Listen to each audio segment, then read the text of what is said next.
Des enjeux pour le moins cruciaux ont été abordés lors de la période des questions à la séance du Conseil des maires de la MRC du Rocher-Percé du 9 avril. À titre d'exemple, la MRC demande à Québec de revenir sur sa décision de suspendre le programme Réno-Région, qui est vital pour la rénovation des habitations en milieu rural. Actuellement, selon la MRC, 134 dossiers sont en attente de financement.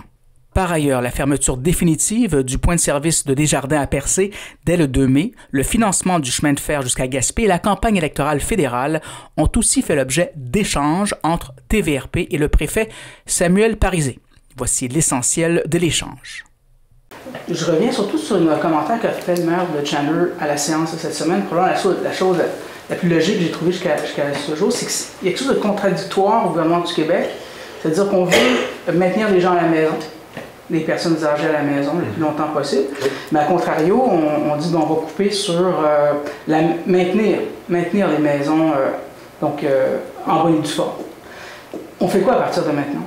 C'est sûr que j'ajouterais même à ce commentaire-là qu'on a coupé dans le programme Réno-Région qui est suspendu, mais on a aussi suspendu le programme PAD, le programme d'adaptation des domiciles. Donc, c'est un programme qui permet aussi à des personnes de pouvoir demeurer dans leur maison. Certains qu'on veut que nos personnes âgées puissent demeurer le plus longtemps possible dans leur maison. Je crois que c'est le souhait de la plupart des personnes aussi. C'est sûr que nous, de notre côté, on va continuer à faire plusieurs démarches. On va dénoncer aussi la suspension de ce programme-là. Moi, j'ai 134 ménages qui attendent présentement sur une liste d'attente et j'ai pas fait de période d'inscription pour cette année. Donc, je peux vous dire qu'il y a sûrement d'autres personnes qui sont en attente aussi de ce programme-là. C'est un programme qui est attendu année après année, qui a un impact considérable pour notre milieu, tant au niveau des familles qu'au niveau des entrepreneurs aussi. S'il n'y a pas ces argents-là pour s'assurer que notre population puisse vivre dans des maisons qui sont adéquates, qui sont adaptées, qui sont sécuritaires, parce qu'on parle de tout ce qui est défectueux majeur. On parle de toits qui coulent, on parle de fenêtres, on parle de tout ce qui est travaux majeurs. Donc, c'est essentiel pour qu'on puisse conserver un parc immobilier qui est décent. On sait que la crise du logement est assez présente. Donc, c'est un peu contradictoire le fait qu'on veut garder les gens dans leur milieu, mais on fait tout pour les empêcher un peu. On demande à Québec de revenir sur sa décision. Effectivement, nous, on veut que Québec remette le programme Réno-Région avec un budget qui va être disponible. Donc, je vais avoir la chance dans les prochaines semaines. Je m'en vais dans le coin de Lévis à la FQM. Il va y avoir certains ministres qui vont être là aussi. Okay, je m'en vais à la fin mai au niveau de l'Assemblée des MRC aussi. Il va y avoir d'autres ministres qui vont être présents. Donc, je vais les aborder, leur poser des questions, s'assurer qu'on puisse remettre ce programme-là le plus rapidement possible parce qu'il est nécessaire et il est essentiel. Okay, juste une dernière question là-dessus. Est-ce que la députation ici, vous l'avez rencontrée? C'est sûr que là, actuellement, ça a sorti quand même plus chaud avec le nouveau budget. C'est sûr que moi, j'ai pu appeler les 2 députés pour leur faire part de mon mécontentement, leur faire part que ça ne fait pas de bon sens. C'est sûr que là, actuellement, je les laisse travailler un peu de leur côté pour qu'ils puissent faire l'ensemble des démarches. Mais sachez que je vais continuer à les appeler puis à travailler avec eux pour que ce programme-là puisse revenir le plus vite possible. J'aurais 2 autres sujets, M. le préfet. Le train, Québec a coupé sur le financement du train. Il n'est pas dans le PQI, il faut dire. Donc, pour l'instant, il ne va pas à Gaspé. Pour le moment, c'est sûr que moi, j'ai eu certaines rencontres avec le MTQ aussi, qui me dit qu'ils sont retournés à la table à dessin. Donc, il y avait certains enjeux parfois au niveau de l'établissement, de quelle façon on va pouvoir le faire, est-ce que les travaux ont été surévalués. Donc, on sont un peu retournés à pouvoir évaluer de quelle façon ça va être fait. Ce que eux, ce qu'ils nous mentionnent, c'est que le train va se rendre jusqu'à Gaspé. À quel moment, on ne sait pas, mais ils nomment qu'il va finir par se rendre. Vous gardez espoir? On garde espoir. On continue à pouvoir faire certaines démarches à ce niveau-là aussi. Donc, on garde contact avec eux. OK, dernier sujet, ça concerne la Caisse populaire de Percé qui... On a annoncé la fin des... On met la clé sous la porte à partir du 2 mai. C'est pas la seule municipalité qui l'a vécu dans Rocher-Percé, dans le coin de Chandler et Gascon. Ils l'ont aussi vécu. Je me souviens on avait largement couvert ces événements-là. C'est au tour de Cathy de subir les offres d'institutions bancaires. On fait quoi comme MRC? Comment on reçoit cette nouvelle-là? C'est sûr que c'est encore une autre mauvaise nouvelle pour les services aux citoyens.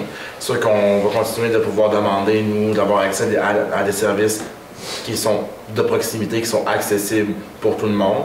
C'est certain qu'il y a eu certaines rencontres actuellement avec la Caisse de Jardin. Il y a eu certaines discussions aussi avec les maires qui sont sur ce territoire-là. Il y a les entrepreneurs qui sont appelés aussi. Certaines personnes au niveau de la population qui ont été contactées aussi. Donc, c'est sûr que nous, on va continuer l'ensemble des démarches pour essayer de comprendre qu'est-ce qui se passe actuellement, pourquoi on coupe ces services-là qui sont essentiels, puis on va garder un œil là-dessus. Oui, parce que je parlais à la table régionale de concertation des personnes âgées de la Gaspésie des Îles, qui disait je vais rester vigilant parce que je ne sais plus c'est quoi la prochaine concertation. Effectivement. Donc on reste vigilant alors. Oui. Parfait, merci M. le Préfet. Merci beaucoup. Je rajouter un point. Oui, vas-y, M. Sien. Supervisé, il y a un point qui n'a pas été abordé, là, mais ce que je veux, étant donné qu'on est dans les élections fédérales, c'est que, comme vous savez, on a un grand territoire, puis je sais qu'il y a 2 débats présentement. Il y en a un qui est prévu à Saint-Anne-des-Monts, puis un aux Îles-de-la-Madeleine. Dans ce contexte-là, le consensus du Conseil des maires hier, c'est qu'on a sélectionné des questions très très précises dans lesquelles qui vont être acheminées aux candidats. Puis on va leur demander aux candidats de répondre à ces questions-là, parce qu'il y a des questions que je pense qui touchent l'ensemble des MRC, c'est des préoccupations. Donc nous, on est des citoyens dans lesquels il y a des préoccupations. Puis c'est important que peu importe le parti qui puisse répondre aux questionnements qui vont avoir été soulevés. Puis je pense que le préfet il va assumer le rôle de le diffuser même à travers les médias, puis de s'assurer que les candidats puissent répondre pour être en mesure de donner l'information pour que la population puisse connaître la position de chacun des partis face à nos questions qui vont être posées. Parce qu'il y a des attentes de la part de la préfecture quant au prochain gouvernement fédéral à venir. Effectivement, donc il y a plusieurs sujets de notre côté qu'on veut s'assurer qu'on puisse avoir certaines réponses aussi. Donc on parle de tout ce qui est assurance emploi, donc s'assurer que les gens puissent faire le tour un peu, qu'il n'y ait aucun trou noir, donc s'assurer aussi qu'on puisse avoir certains soutien au niveau des infrastructures, tout ce qui est au niveau des ports. S'assurer qu'on puisse avoir du soutien aussi pour les administrations portuaires.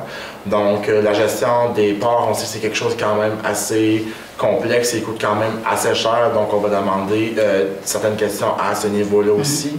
Tout ce qui est accès aux services de proximité aussi, les banques alimentaires, tout ce qui est le logement, tout ce qui est rapport avec les services directs à nos citoyens, tout ce qui est réseau cellulaire aussi. Fait que la liste de questions va être fournie aux candidats et il y a un communiqué qui va être transmis pour les médias aussi. Parfait. Merci beaucoup. Merci. Vous recherchez une expérience d'hébergement en Gaspésie alliant un site exceptionnel avec la découverte d'un menu culinaire du terroir gaspésien? C'est ce que vous offre le motel Fraser de Chandler et le restaurant Le Sieur de Pabot. Utilisez notre borne automatisée lors de votre séjour, réservez une table, découvrez notre menu ou commandez votre repas directement sur notre site web. Pour un séjour inoubliable, le motel Fraser, un incontournable en Gaspésie.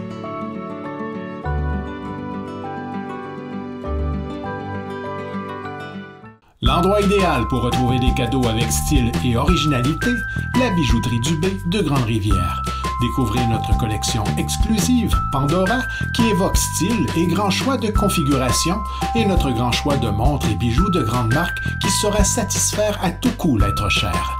Pour des conseils judicieux, faites confiance à l'équipe de la bijouterie Dubé de Grande-Rivière.